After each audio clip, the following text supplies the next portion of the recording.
자, 이제 영속성을 보는데요. 제일 먼저 이제 소득이득, 자본이득 발생 이 말이 있죠. 다음에 이제 임대차 시장이 발달돼 있다 하는데, 일단 아까 물리적 감가가 된다 그래서 안 된다 그랬어요. 물리적 감가가 안 된다 그랬죠. 영속성 때문에.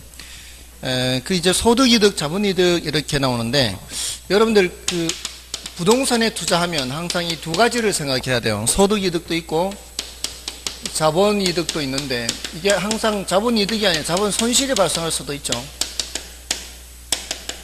샀을 때보다 가격이 떨어질 수도 있지 않습니까?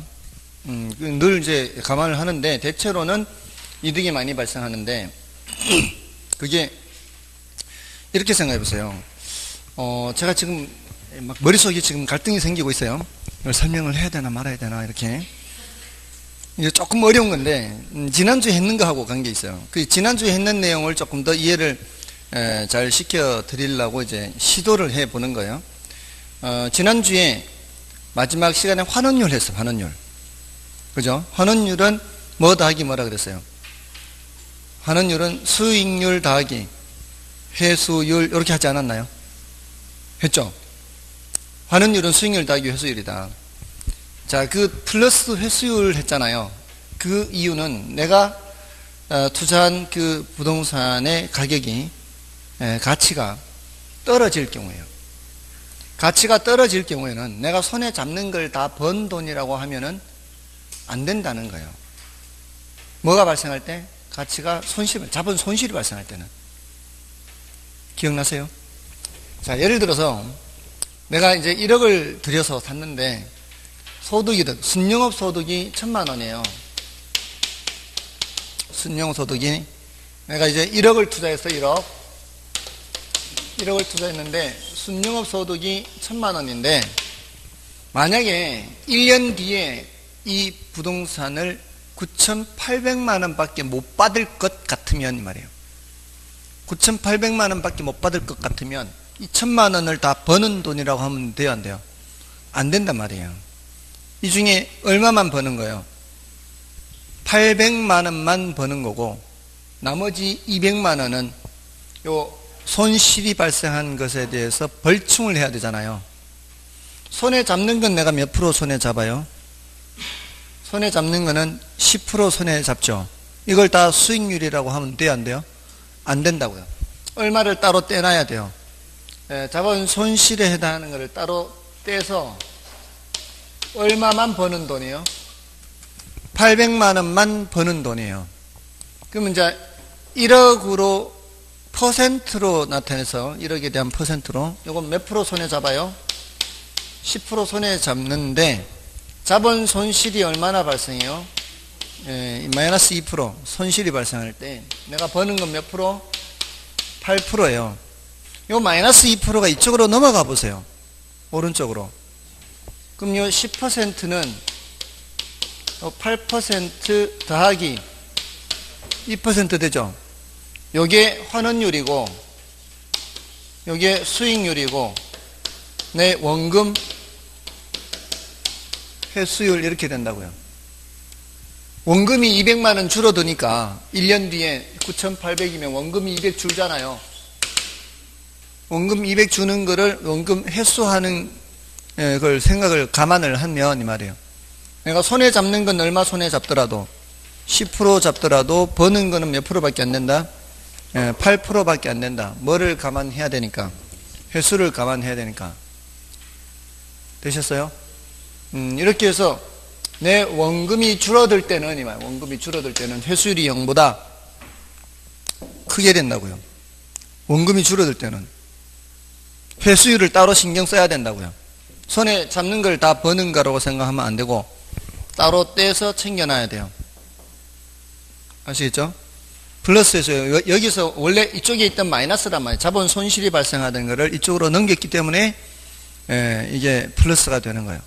근데 반대로 1년 뒤에 1억 200을 받을 것 같아요. 1억 200. 뭐가 발생하는 거예요? 자본이득 발생하는 거죠. 손해는 얼마 잡는데 순영업 소득 얼마인 상황에서 순영업 소득이득은 1,000만 원인데 자본이득도 얼마 발생해요? 200이 발생하면은 내가 버는 거는 얼마라고 봐야 돼요? 1200 버는 거라고 봐야 되거든요. 손에 잡는 거는 일단 우선 매년 임대료 수입 받는 거는 얼마지만 1000만 원. 손에 잡는 거는 10%지만 시세 차익으로 발생한 것도 있기 때문에 수익이 이만큼 된다고 봐야 된다고요. 그럼 요거를 1000만 원을 왼쪽에 두고 여기 넘어가면은 1200 마이너스 200 이렇게 될 거 아니에요. 1000원. 이 1억에 대한 1000만 원, 요 비율을 환원율이라 한다고, 환원율. 환원율은 몇 프로지만, 10%지만 수익률은 몇 프로? 수익률은 12%예요, 12%. 이때는 마이너스 회수율이 적용된다고, 마이너스 회수율.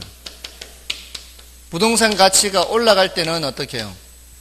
부동산 가치가 올라갈 때는 회수율이 0보다 작게 된다고요. 이 반대로 이렇게 하지 않았나요, 지난주에? 부동산 가치가 올라갈 때는 회수율이 0보다 작고, 부동산 가치가 내려갈 때는 회수율이 0보다 크다. 요거 했었던 거예요. 수익률은 뭐 더하기 뭐다? 환원율은 수익률 더하기 회수율인데, 이거는 이제 가치가 줄어들 때는 플러스 회수율이지만, 가치가 줄어들 때는, 이렇게 줄어들 때는, 근데 9,800이 줄어들 때는 회수율이 0보다 크지만, 가치가 올라갈 때는 회수율이 0보다 작다. 이렇게 했었던 거예요. 자, 요것도 이제 소득이득, 자본이득에서 나오는 얘기예요. 이게 다. 항상 부동산 투자할 때는 두 가지, 소득이득과 자본이득이 있다. 근데 이게 소득이득은 매년 발생하는 거잖아요. 연간 단위로. 이렇게 얘기하는 것 자체가 이 물건의 효용의 지속기간이 길기 때문에 하는 얘기죠. 한 번 쓰고 없어져 버리는 물건이라면 이런 말을 할 수가 없는 거죠. 그리고 임대차도 마찬가지죠. 여기 이제 소득이득, 자본이득.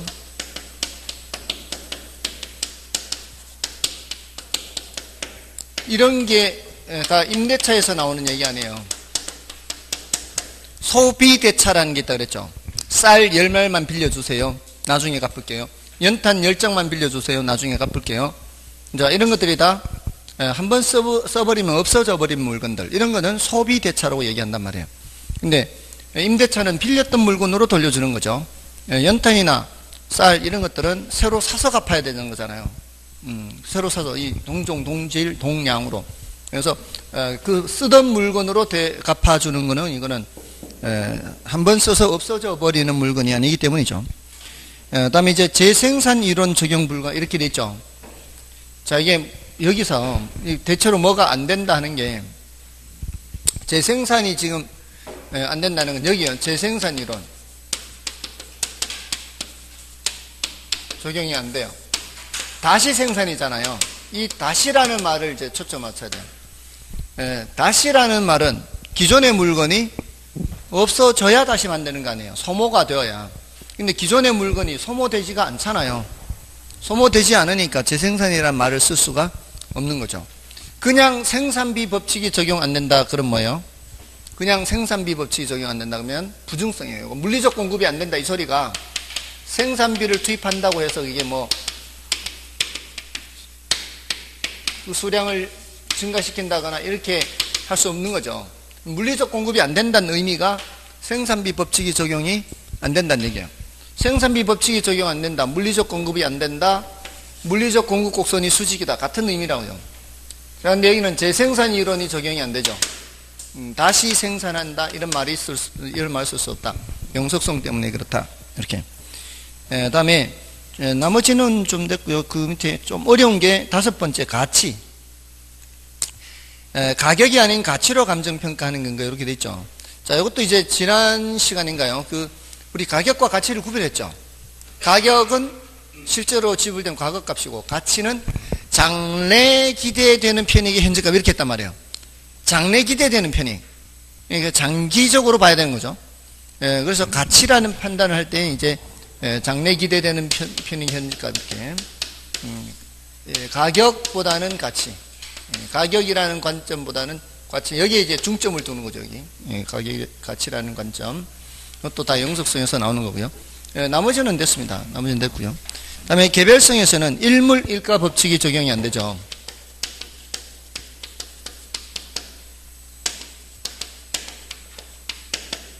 대체로 뭔가 법칙, 어떤 규칙이나 법칙이 적용 안 되는 거예요. 이건 생산비 법칙이 적용 안 되고, 재생산 이론이 적용이 안 되고, 일물일가 법칙이 적용이 안 되고, 또 많이 언급되는 거는, 그 개별성에서 제일 많이 언급되는 거는 물리적인 면에서 비대체적이다 돼 있죠.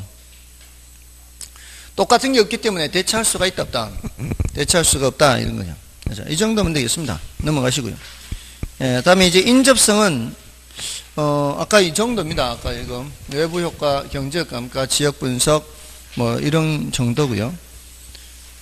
뭐 나머지는 이제 참고로 보시면 되겠고요. 다음에 이제 토지의 인문적 특성에서는 일단 용도 다양성이 제일 많이 언급이 돼요. 인문적 특성 중에는 여기서는 이제 위에 세 가지가 이제 가장 많이 나오고요. 여기서는 이제 그나마 용도 다양성이 많이 나오는데 이건 이제 이미 경제적 공급이 가능하다. 최유효 이용 개념 근거가 된다. 자, 근데 그 적지론이라는 게 있죠. 최유효 밑에. 적지론이나 최유효 이용이나 같은 의미예요. 같은 의미. 적지론은 주어진 토지에 적합한 용도를 찾는 건데 그 용도가 가장 잘 이용하는 거라 해야 될 거 아니에요. 그래서 같은 의미고요. 다음에 이제 병합 분할 가능성은 자, 거기 규모의 경제나 규모의 불경제 이런 말 나오죠. 이 규모의 경제라는 말은 한 번 정도 설명드렸었던 것 같은데요. 이게 규모가 커지면서 평균 비용이 하락하는 현상을 말해요. 규모가 커지면서 평균 비용이 하락하게 되면은 예를 들어 100개를 생산할 때는 개당 100원의 비용이 발생하는데 1000개를 생산할 때는 개당 90원의 비용이 발생하고요. 10,000개를 생산할 때는 개당 80원의 비용이 발생한다면 이 말이에요. 이러면 100개, 1000개, 10,000개 규모가 커지고 있죠. 지금 규모가 커지면서 평균 비용은 하락하고 있죠. 자, 이럴 때 어떤 기업이 대폭 이 생산량을 늘려서요 다른 기업에 비해서 원가를 낮춰서 이걸 시장에 풀어버리면 다른 기업들은 다 죽어버려요. 그래서 이 규모의 경제는 자연스럽게 독점이 되게 하는 원인이 돼요. 그래서 자연 독점의 원인이라 그래요. 자, 이렇게 자연 독점이 되고 난 후에는 어떻게 해요? 그때는 생산량을 줄이면서 가격을 올려버립니다. 그래서 시장 실패와 연결돼요. 시장 실패. 그때 등장해요. 그때 규모의 경제는 이렇게 간접적으로 시장 실패와 관련이 됩니다. 이렇게. 자, 그때 나오는 얘기고요.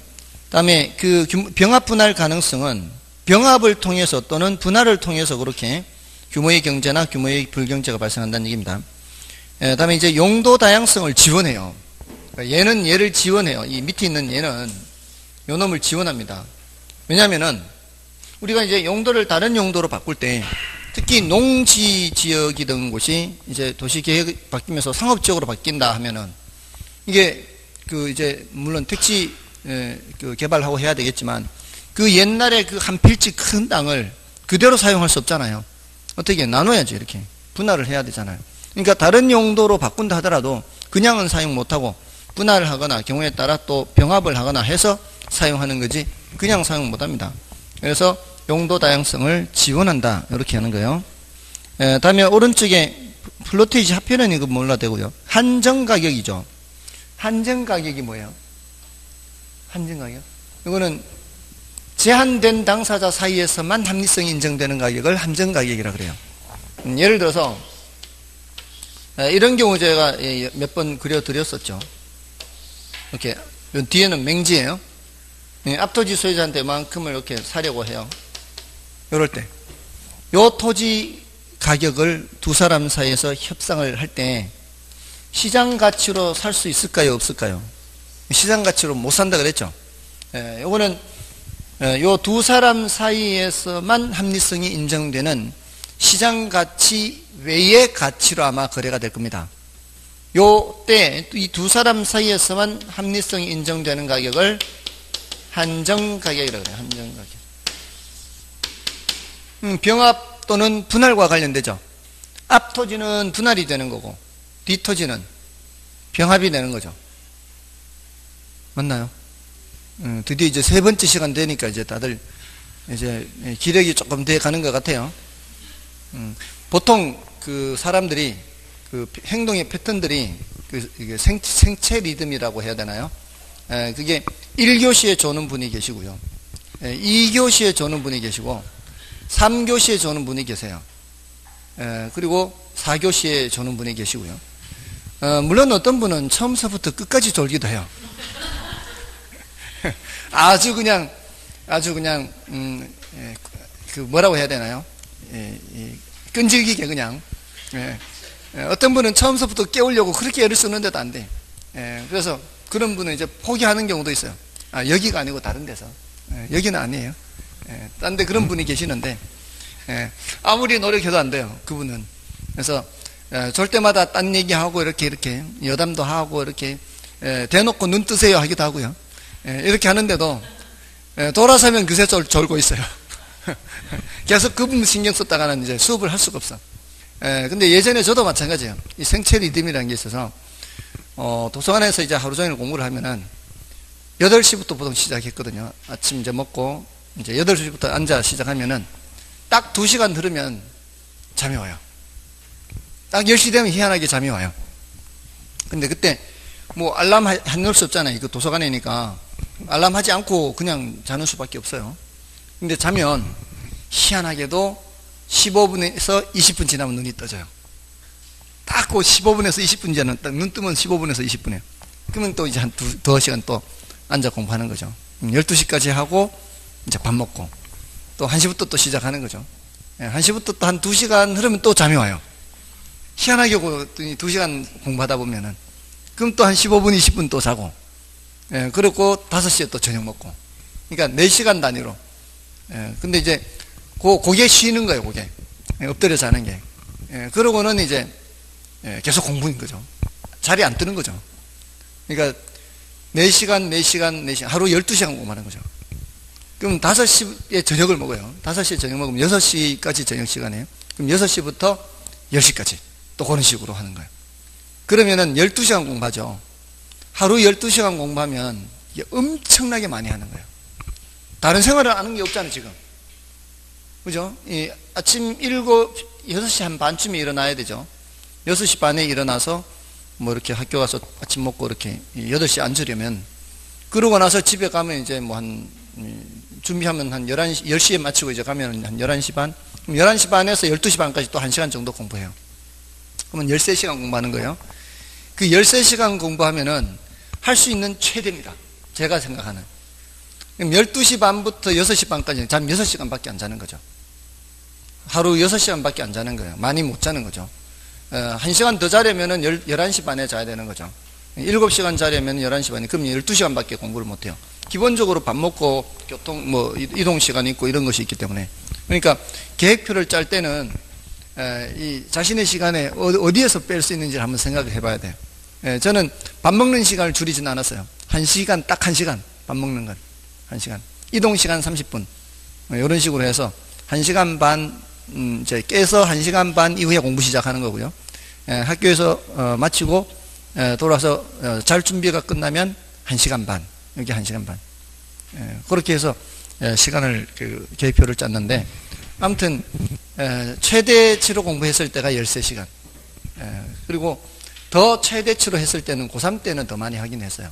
고3 때는 잠자는 시간을 막판 스포트예요. 평소에 하는 게 아니고 평소에는 7시간 잤습니다. 평소에는 6시간, 7시간 잤는데 막판 스포트 때는 4시간 반 잤어요.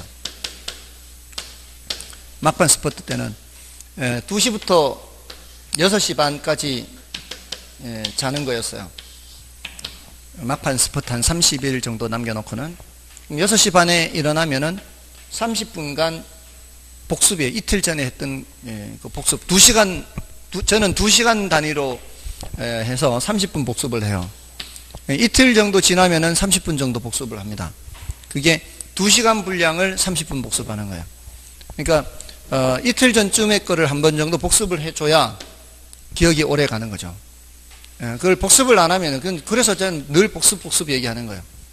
이 기억을 다시 한번 터치를 해줘야 되는 거거든요. 그리고 7시에 이제 아침 먹고 준비하고 이제 학교 가면 이제 8시. 그럼 8시부터 이제 자율학습 하잖아요. 뭐 7시 50분인가? 자율학습 하면 이제 보고요. 1교시 마치고는 좀 쉬어요. 자요. 시간이 좀 부족하니까. 2교시 마치고는 점심 도시락을 반을 까먹습니다. 저는 10분 만에 밥을 다 못 먹어요. 속도가 느려서. 그래서 3교시 마치면 점심 도시락 나머지를 다 먹습니다. 4교시를 마치면 점심시간이죠. 그때 잡니다. 부족하니까. 그리고 5교시 마치고 10분간 또 잡니다. 엎드려 자요. 6교시 마치고 저녁 도시락 반을 까먹습니다. 7교시 마치고 저녁 도시락 나머지 반을 다 까먹습니다.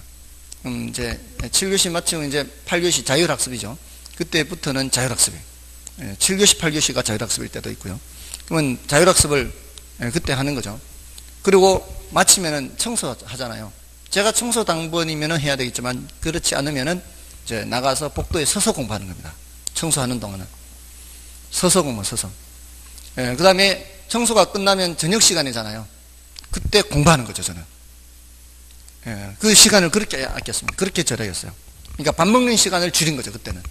밥 먹는 시간을 줄여서 점심시간에 자고, 밥 먹는 시간을 줄여서 저녁 시간에 공부하고, 그래서 10시까지 공부하는 거죠, 학교에서 자율학습. 10시까지 하고 집에 돌아오면은 이제 배가 좀 출출해지죠. 그러면 이제 야식 먹고, 야식이 그때는 기본이 라면 2개에 밥 1공기예요. 그 당시에. 근데도 전혀 살이 안 쪄요. 왜냐하면 그렇게 먹고 11시부터 다시 공부 시작이에요. 11시부터 시작하면은 2시까지. 11시부터 2시까지. 이러면은 배가 출출해집니다. 그럼 딱 알맞아요. 그러면 이제 6시 반까지 또 자는 거죠. 아침에 일어날 때 죽을 지경입니다. 고통스럽죠. 잠이 부족한데. 근데 그 30일 정도밖에 안 남았으니까 그 기간을 버티는 거죠. 아무튼 잠이 부족하기 때문에 깨어 있을 때 정신이 희미하면 안 되잖아요. 그러니까 깨어 있을 때는 정신을 집중해야 되는 거죠. 집중해서 공부를 해야 되는 거죠. 그래야만 이 잠을 줄인 것에 대한 보상을 받는 거죠. 잠을 줄였는데 정신이 몽롱하다. 이거는 아무 소용없는 거예요. 그러면 안 되는 거죠. 그러면은 잠을 줄이는 의미가 없는 거죠. 그러고 나서 정말 시험 하루 이틀 남겨놨을 때는 더 이상 못하겠더라고요. 시험을 하루 이틀 남겨놨을 때는 더 이상 이제 책을 읽어도 내용이 안 들어오는 거예요. 이제 더 이상. 그래서 그때부터는 이제 안 했습니다. 공부를. 이틀 전부터는 공부를 안 했어요. 내용이 안 들어오니까. 아무튼 막판 스퍼트에는 그렇게 하셔도 돼요. 계획을 짤 때. 근데 지금 단계에서는 막판 스퍼트가 아니기 때문에 잠자는 시간을 줄이지 마시고 다른 어떤 방법으로 시간을 확보할 수 있는지를 생각을 해보셔야 돼요. 자, 아무튼 자, 그렇고요. 하나의 그 방법을 말씀을 드린 거니까 한번 해보는 것도 괜찮잖아요. 많은 분들이 그렇게 말씀하십니다. 이거 공부하면서 고등학교 다닐 때 이렇게 공부했으면 서울대를 갔을 것이다. 이런 분들 많아요. 정말 그렇게 공부 많이 합니다, 사람들. 근데 여기는 뭐 별로 공부를 많이 안 하는 것 같아요, 사람들이.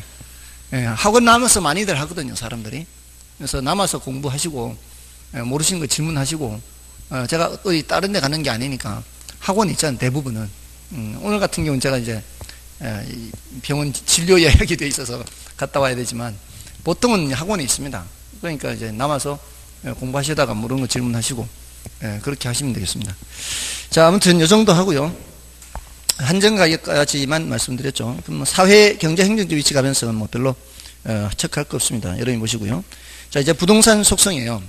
자, 이 부동산 속성은 10분의 0이라 그랬죠. 근데 공간성은 이제 한 번쯤 출제될 때가 됐습니다. 자, 공간 개념 볼게요. 공간으로서의 부동산. 공간 개념에서 공간으로서의 토지는 지표뿐만 아니라 지하와 공중을 포함하는 입체 공간을 의미한다. 부동산 가격은 3차원 공간 가격의 총화라고 할 수 있습니다. 그리고 수평 공간 확대는 과 또한 직주분리 현상을 초래합니다. 왜냐하면 이제 먼 데까지 가야 되니까 그런 현상을 초래하고요. 또 공간에서 창출되는 기대 이익의 현재 가치를 부동산 가치로 본다면 이는 부동산을 물리적 측면뿐만 아니라 경제적 측면을 포함하여 복합적 측면에서 파악한 거다. 이렇게 볼 수 있습니다. 왜냐하면은 자, 우리 이제 공간이라는 이 단어, 공간 또는 위치, 환경 이런 단어들이 다 개념은 어디서 왔어요? 개념은 물리적 개념에서 왔죠. 물리적 개념에서 왔는데 이 성질을 파악하는 거예요. 성질, 이 속성, 성질을 파악하는 것 또는 위치성을 파악하는 것, 이런 파악을 할 때는 복합 개념으로 해야 돼요. 복합 개념으로.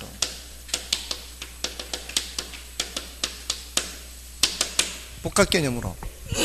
그 얘기는 공간을 공중공간, 수평공간, 지중 또는 지하공간 이렇게 나누는 것은 물리적인 측면에서 나눠요.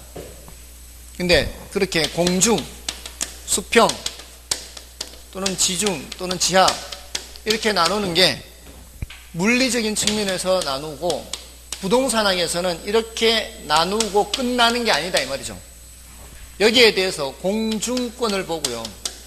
여기에 대해서는 지표권을 보고요. 여기에 대해서는 지하권을 봅니다. 지하권. 이렇게 보는 것은 법적인 측면에서 보는 거죠. 그리고 여기에 대해서 경제적 가치까지 보는 거죠. 그래서 경제적 가치를 따질 때는 이 위로 아래로 얼마나 권리가 인정되느냐에 따라 가치가 달라지는 거죠. 상업지역의 경우에는 아래 위로 이용할 수 있는 범위가 넓죠. 그러니까 상업지역은 땅값이 어때요? 비싼 거죠. 근데 농업지역이나 뭐 주거지역은 상하로 이용할 수 있는 범위가 높지 않아요. 그러니까 땅값이 쌀 수밖에 없는 거죠. 그래서 토지 가치를 따질 때 토지 가치는 3차원 공간 가치에 총하다라고 할 때 총합이다 또는 총하다 이렇게 할 때 이거는 다 이런 걸 따져서 하는 얘기예요. 이런 걸 따져서 복합 개념으로 하는 거예요. 위치도 마찬가지죠. 위치성 할 때 물리적 위치는 늘 그 자리죠. 근데 거기가 농지 지역이던 곳이 주거지역으로 바뀐다거나 행정 규제, 법적 규제 이런 게 바뀌잖아요. 그러면은 상대적 위치가 어때요? 상대적 위치가 변하는 거죠. 여기서 말하는 위치는 물리적 위치, 절대적 위치만 말하는 거 아니에요. 상대적 위치를 말하는 거죠. 오히려 상대적 위치가 더 중요하죠. 물리적 위치보다. 그런 것은 다 법이라든가 경제적인 측면, 또 예를 들어 뭐 역세권이 형성돼요. 그럼 이제 지하철역이 지나면서 이런 거 뭐 경제적 측면에서도 따져야 되는 거죠. 그러니까 이런 것들을 따질 때 성질을 파악할 때는 복합 개념으로 파악을 한다. 개념 자체는 어디서 왔지만 물리적 개념에서 왔지만 성질을 파악할 때는 복합 개념이다. 자, 이렇게. 그리고 11조 이제 부동산 소유권의 공간적 범위에서 민법 212조 얘기를 하고 있죠. 그러니까 민법 212조에 토지 소유권은 정당한 이익이 있는 범위 내에서 토지 상하에 미치죠. 자, 요거를 이제 해석을 하는 게 1, 2, 3, 4인데요. 1번에 정당한 이익이 있는 범위 밖에까지 토지 소유권 미치지 않습니다. 그리고 정당한 이익이 있는 범위는 시대나 장소에 따라 달라지는 불확정 개념이요. 최종적인 판단은 법원에 의해 결정되기도 합니다. 왜냐하면 이게 정당한 이익에 대해서 다툼이 있을 수 있죠. 다툼이 있을 때에는 어디까지 가는 거요? 법원에까지 가는 겁니다. 이 사회에서 발생하는 모든 다툼은 결국 어디서 판단하게 돼 있어요? 법원에서요. 예를 들어 우리 개하면서도 다툴 수도 있잖아요. 모임에서 다툼이 있거나 회장 뽑는데 누가 이 효력이 있다 없다 이런 거 다투려면 결국 어디로 가야 돼요? 법원으로 가야 돼요. 저 정도. 항상 법원에 무슨 다툼이 있으면 다 법원으로 가는 거예요. 그래서 법원에 결정되고요. 그다음에 정당한 이익이 있는 범위 내에서 토지 상하에 미칩니다. 자, 위로도 미치고 아래로도 미치죠. 즉 토지 소유권이 미치는 범위가 입체적으로 규정되어 있어요. 한쪽만 얘기하는 게 아니고.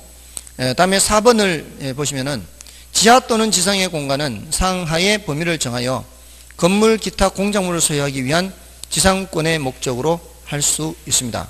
요거를 구분지상권이라 그래요. 자, 거기 지하 또는 지상의 공간 이렇게 돼 있죠. 그거 조심해야 돼요.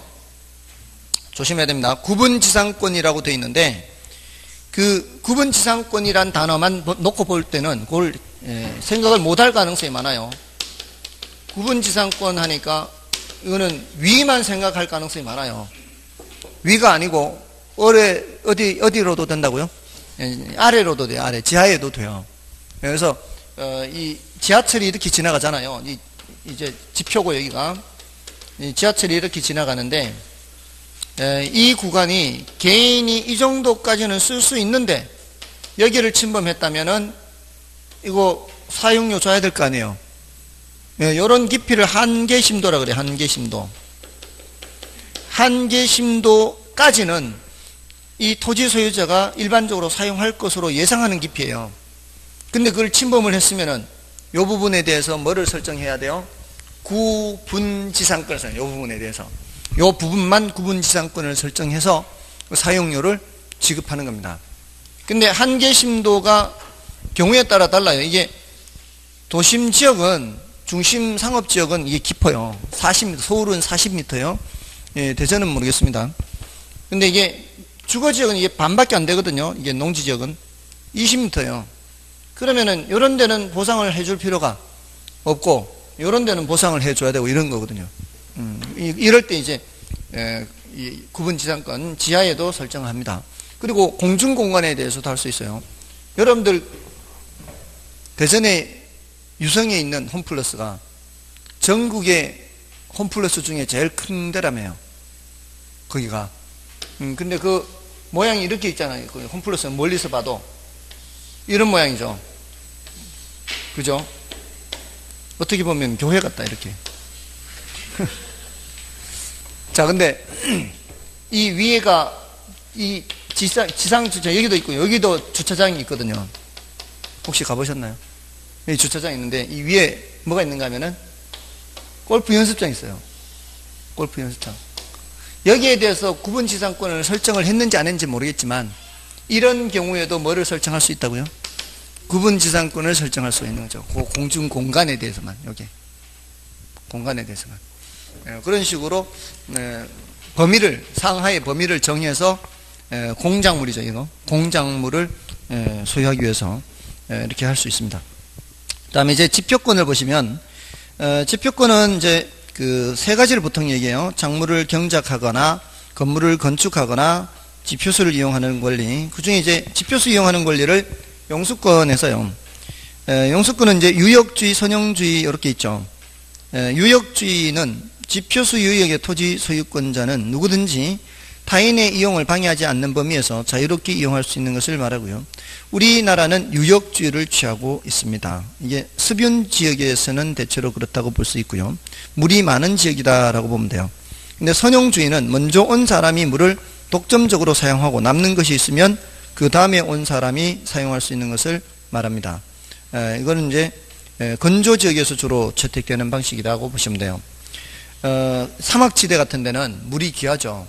그래서 그런 곳은 그 물이 있는 주변에 그 농사 짓기가 어렵죠. 그래서 이미 정착하고 있는 일부만 거기서 살 수가 있고요. 다른 사람들은 와서 사용할 수가 없습니다. 그러니까 다른 사람들은 그냥 와서 마실 물만 얻어서 이제 가는 것밖에 안 되는 거죠. 아무튼 건조 지역에서는 그렇다고 합니다. 그 이스라엘인가요? 이스라엘은 그 사막지대를 그 옥토로 바꿨다고 하잖아요. 그 키부츠라고 하죠. 협동농장.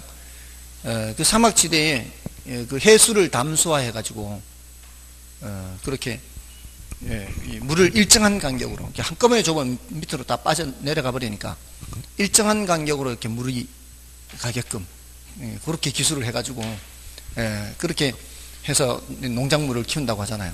정말 대단한 민족이죠.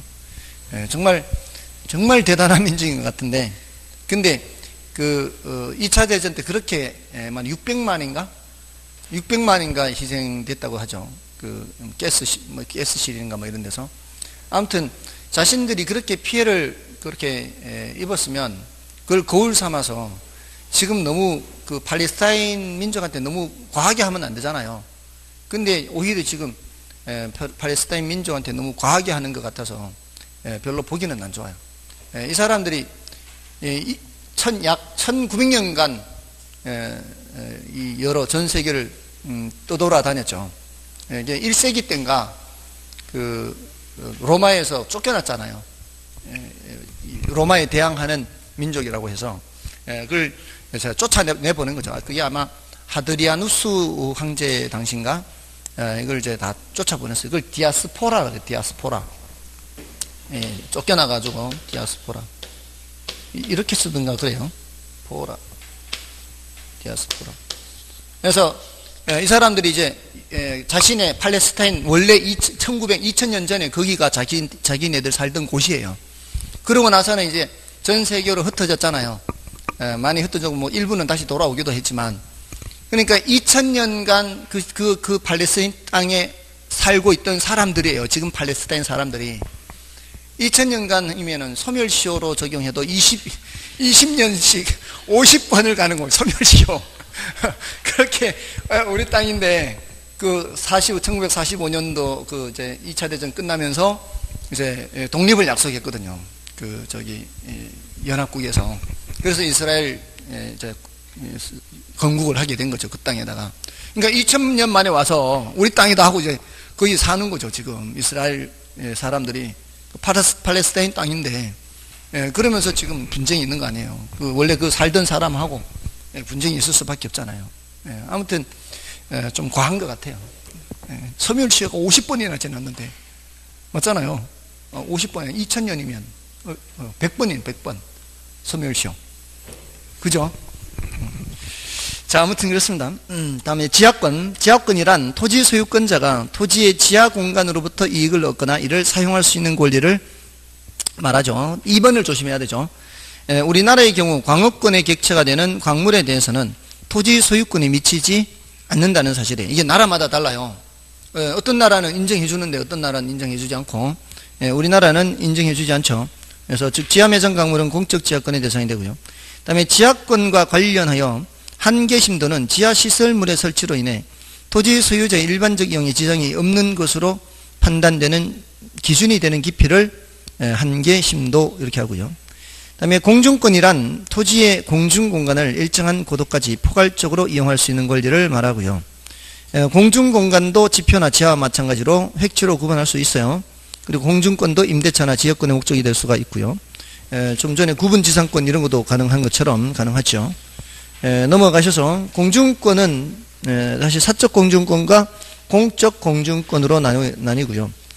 사적 공중권은 토지 소유자가 타인의 방해를 받지 않고 배타적으로 사용할 수 있는 권리를 말하고요.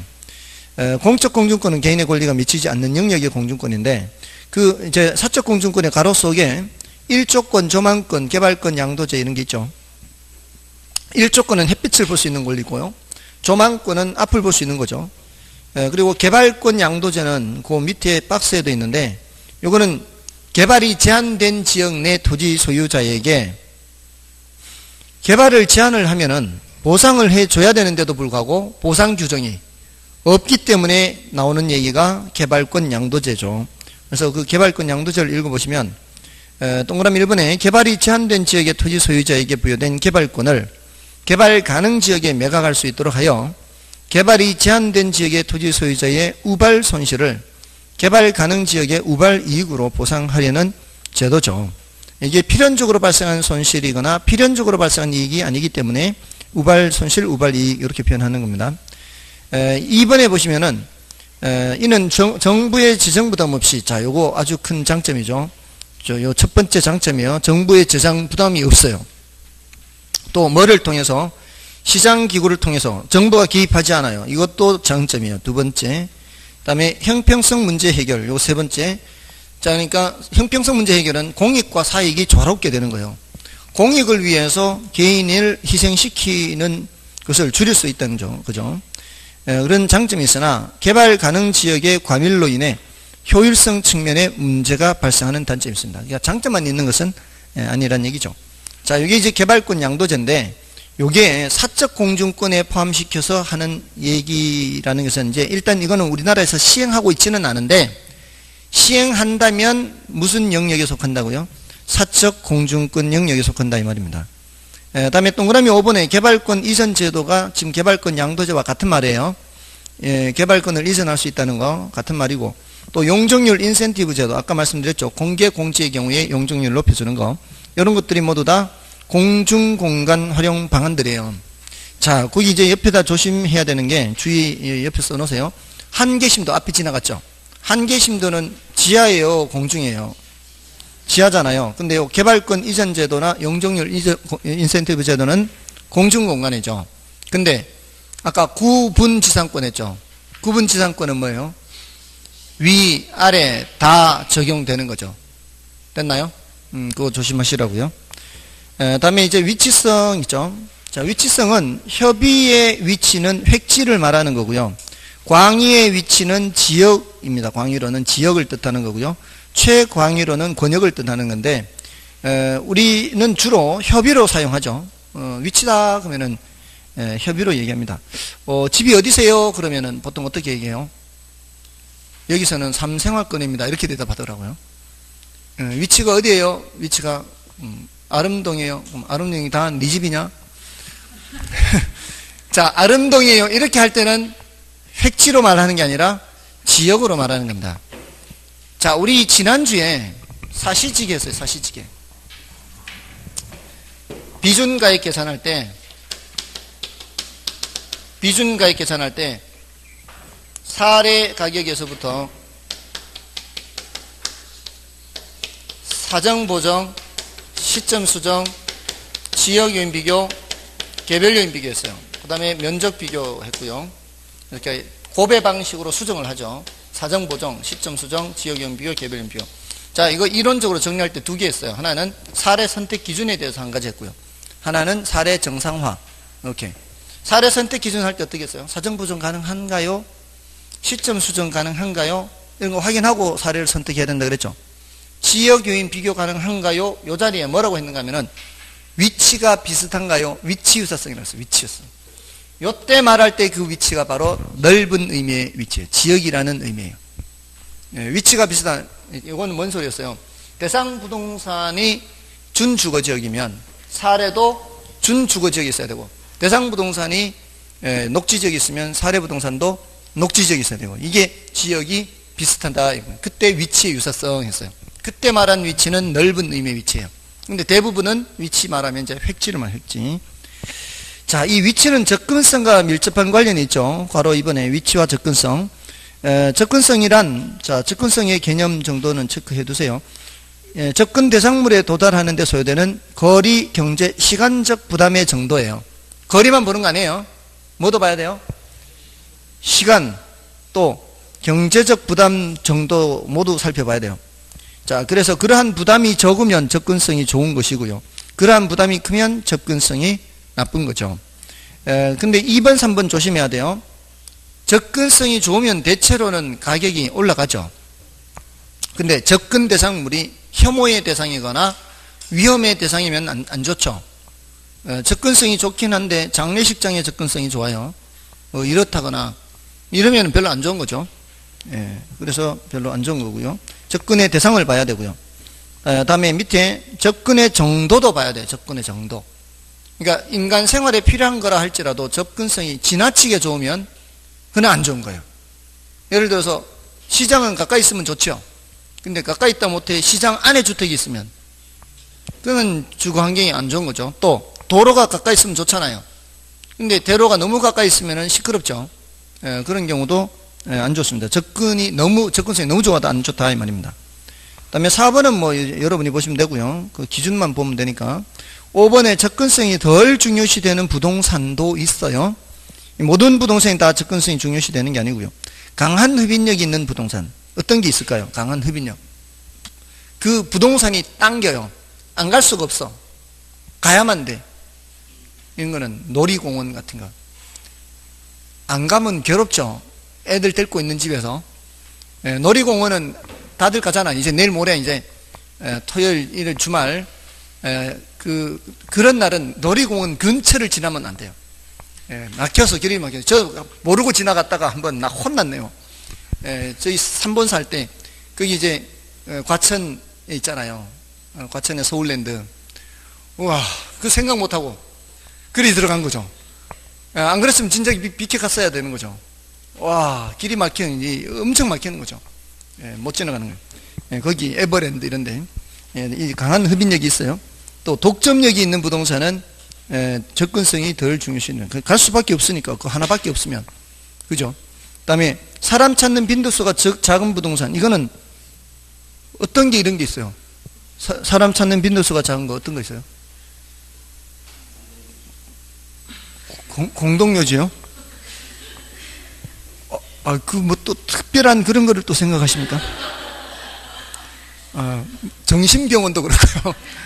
정신병원 이거 접근성이 덜 중요시됩니다. 또 국립현대미술관 이런 거 여러분들 미술관 잘 가십니까? 평생 가봐야 몇 번 안 가죠. 자기 나이만큼 못 갈걸요. 평생 가서 자기 나이만큼 못 갈 거예요. 일반인들은. 그죠? 그게 멀어서 못 가는 게 아니라 안 가니까 멀리 갖다 놓는 거예요. 별로. 아무튼 그렇습니다. 나중에 기회 되면은 저기 그 국립현대미술관 과천에 있는 거 한번 가보십시오. 그 굉장히 분위기 좋습니다. 딱 이때가 좋은데 5월 중순이 제일 좋아요. 아카시아 꽃이 필 때. 그게 이 나무 터널이에요. 나무 터널. 그 가는 길들이 나무 터널에 아카시아 향이 끝내줍니다. 저는 그 집이 그나마 옆에 근처에 있어서 바로 옆에 있었으니까 그나마 이렇게 좀 가긴 했는데요. 사실은 그렇지 않았다면은 저도 갈 일이 별로 없는 거죠. 자, 아무튼 그렇고요. 그다음에 환경성 있죠. 환경성은 참 이건 뭐 그렇게 별로 중요한 건 아니고 읽어보시고 그 밑에 단어만 좀 체크하고 마치겠습니다. 쉬겠습니다. 그 현장 자원, 상품 자원 있죠. 자, 현장 자원은 산림, 강, 황무지 이런 것들이에요.